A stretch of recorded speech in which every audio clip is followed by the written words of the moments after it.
So, as in the previous clip, we had studied about the temperature variations. Okay, we will continue with the variation, but this time the variation would be in precipitation. Now, what is precipitation? Variation occurs not only in the type of precipitation but also in its amount and the seasonal distribution. Snowfall occurs in the Himalayas, whereas it only rains over the rest of the country. So, snowfall, rainfall, dewdrops, all these things are precipitation. So, we know that the heavy snowfall occurs in the Himalayan region, the high stretches of the Himalayan regions, whereas the remaining part of India will receive very heavy, moderate to low rainfall. Cherrapunji and Mawsin Ram in Meghalaya, they get about 1100 centimeter of rainfall in the year, whereas Jaisalmer in Rajasthan hardly receives 9 centimeter of rainfall in a year. So here we can see how much difference there is in the annual rainfall. In Jaisalmer just 9 centimeter, and in Cherrapunji, Mawsin Ram around 1100 centimeters, 1125 centimeters of rainfall. Then in Tura in Meghalaya gets an amount of rainfall in a single day which is equal to 10 years of rainfall at Jaisalmer in Rajasthan. Then the Coromandel coast, it remains dry in the month of July and in August also, whereas the Ganga Delta and the coastal plains of Odisha are hit by strong storms almost every third or fifth day during these months of July and August. Most parts of India receive rainfall during June to September, but the coastal areas of Tamil Nadu, they get rainfall in the beginning of the winter season. So we can see that how rainfall is varying from one part of the country to the other part of the country. Why is all this? What is the reason? Is the peculiar shape of our country being surrounded on three sides by water bodies. Our country is a peninsula, and the peninsula part, the southern part of the country is a peninsula which jets into the sea, and in the north we have the mighty Himalayas. Our country is a very vast country, east to west and north to south. That is why we see regional variations in the temperature, we see regional variations in the rainfall. Now let's discuss about the factors affecting the climate of India. But before we go to the part of the factors affecting the climate of India, let's review our knowledge about the difference between climate and the difference between weather. Weather is a condition, is a atmospheric condition which is prevalent at a given place for a very short duration of time, and the weather condition would be for a very small region. So it is for a small region and for a smaller period of time, whereas climatic conditions, the weather condition for climate is, the duration is very vast, say 10 years, and the area too is quite vast. So even for weather, for climate, there are certain factors which determine the climate of a particular region. Let's talk about India, since we are studying about India. So the factors which influence the climate of India are, first and foremost, the Himalayas. The Himalayas form a climatic barrier separating India, the Indian subcontinent, from the rest of Asia. They not only prevent the cold Siberian winds from the north entering the Indian region and from India becoming a cold desert, but they also force the moisture laden southwest monsoon winds to shed rainfall in India, or else India would have been a dry region. Then another factor which influences the climate of India are the monsoon winds. The monsoon winds have almost a universal effect in bringing summer rains over the whole of South Asia, during summers. Winds they move quickly into the peninsula India towards the low pressure system of northwest India from the Arabian Sea and Bay of Bengal. The moisture carried by these southwesterly winds from the Arabian Sea and the Bay of Bengal bring rain to the entire subcontinent except Tibet, leaving Tibet dry in the west in the rain shadow region of the Himalayas. Also, certain part of Thar desert of Rajasthan remains dry during this time. The southwest monsoon starts retreating by the end of September from Punjab and Uttar Pradesh, by October from central India, and by the end of November from South India. So the retreating monsoon brings in eastern coastal region. They bring rain to the eastern coastal region.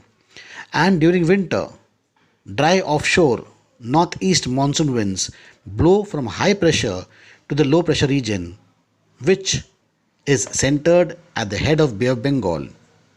These winds originate in Mongolia and northwest of China. As they blow over a vast landmass, they are cold and dry. These cold dry winds join the trade winds to pass over the Bay of Bengal. They pick up moisture from the Bay of Bengal and bring rain to Tamil Nadu during the winters. So we have both summer rains and the winter rains. The summer rains, that is the southwest monsoon winds, are the main source of rainfall for almost the entire part of India except certain parts of Thar desert. Okay, the desert that is towards the west of the Aravalli regions, they don't receive any rainfall from the southwest monsoon winds.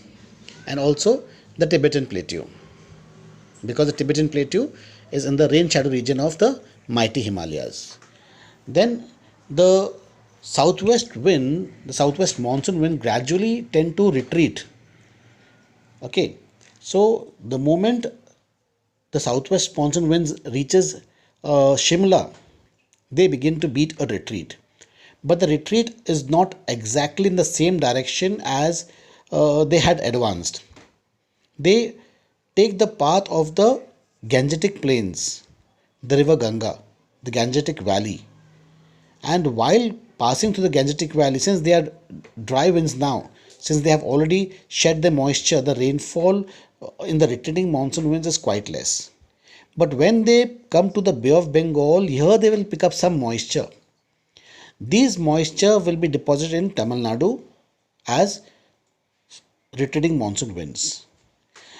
During December time, we have another type of rainfall. We call this as the winter rainfall. This occurs somewhere because of the Mediterranean Sea. There's a high pressure in the Mediterranean Sea and there's a low pressure in central Punjab or Chandigarh, Haryana side. So the air tends to move from the high pressure region to the low pressure region in India. So they carry the moisture, and because of this we have snowfall in the Himalayas and rainfall in Punjab, Haryana, Delhi, parts of Bengal. Then this wind joins the retreating monsoon winds and together they bring rainfall to Tamil Nadu. So in this way we have three different monsoon rainfall. The first is southwest monsoon winds, second is retreating monsoon winds, and the third is December rainfall or winter rainfall. Then the third reason for the factors that influence the climate of India is the latitudinal position. See, the closer to the equator, the warmer would be the temperature. So the Indian subcontinent is divided into two parts by the Tropic of Cancer. The northern portion lies in the temperate zone and the southern portion lies in the tropical zone. You know, temperate, torrid, frigid. You remember, you must have studied in the lower classes. The warm temperate or the subtropical climate of the northern zone gives it cold winter season and the hot summer season. The southern tropical climatic zone of India is warmer than the north and does not have a clear cut winter season. Similarly, the northern zone does not have the midday sun almost vertically overhead during any part of the year, while the southern zone has the midday sun almost vertically overhead at least twice a year. Okay, this is known as the no shadow day. Somewhere in the month of May, 21st of May, 22nd of May, generally in Nagpur we have the no shadow day, when there is no shadow exactly at 12 o'clock, because the shadow is a pinpoint under your foot. You would not see any shadow of yourself. Then we have the fourth factor which influence the climate of a country is the varied relief features that we have. Okay, the relief features such as mountains, they play a very vital role. The positioning of mountains. Okay, the mountains are facing the windward slope, from where the wind blows, wind blows. That part of the mountain will receive heavy rainfall. If they are facing towards the north, it will be very cold. So the relief plays an important role in the climatic condition of India. The Western Ghats get heavy rainfall and on the western side because they stand in the way of the southwest monsoons. On the other hand, the Deccan Plateau gets less rainfall as it lies in the rain shadow area of the Western Ghats. In Rajasthan, the Aravalli ranges lies parallel to the direction of the southwest monsoon winds. So it is unable to stop the moisture laden wind, the advantage of which goes to Haryana and Punjab. Since these mountains, the Aravallis, are very short and the Aravallis lie parallel to the direction of the wind, they don't form any obstruction. So the clouds easily float over these mountains and they go and deposit the rains at the foot of the Himalayas, that is Shimla and Punjab. So this makes Rajasthan a very dry area. The southern hills of Assam get heavy rainfall, but the northern ones do not. This is because the southern hills force the moisture laden winds to shed their moisture before they proceed northwards. Okay, Cherrapunji and Mawsyn Ram, they received the world's highest rainfall, 1100 centimeters to 1125 centimeters rainfall per year, because the wind enters in a funnel shape and they get trapped in the Garo Khasi Jaintia hills, and because of this trap they have to shed the entire moisture here before they proceed further north. So Shillong, which is just on the other side of the mountain, receives just 250 centimeters of rainfall as compared to Mawsyn Ram. The altitude also plays a very, very important role, because for a rise of 1000 meters, there is a drop of 6 degrees centigrade, or there is a decrease of 1 degree centigrade for every 166 meters. Because of temperature decrease, as you move to higher altitudes, the temperature will go down. So the mountains are cooler than the plains. For example, Ooty has much lower temperature than Kochi because of its altitude. Therefore, generally, whenever during summer vacations, we tend to go to the hill stations. Then we have the influence of the surrounding seas. The area near the sea will have a marine type of a climate because of the moderating influence of the sea. Okay, the Arabian Sea, the Indian Ocean, the Bay of Bengal. So these water bodies act as a major source of moisture to the summer monsoons, and they bring heavy rainfall to the whole area. In fact, it is because of the nearness to the sea that these areas have a moderate climate. Then the other factor that brings rain to India are the western disturbances, which I told you earlier. The winter rainfall. The weather conditions during winter are generally influenced by the distribution patterns of pressure in the Central and West Asia.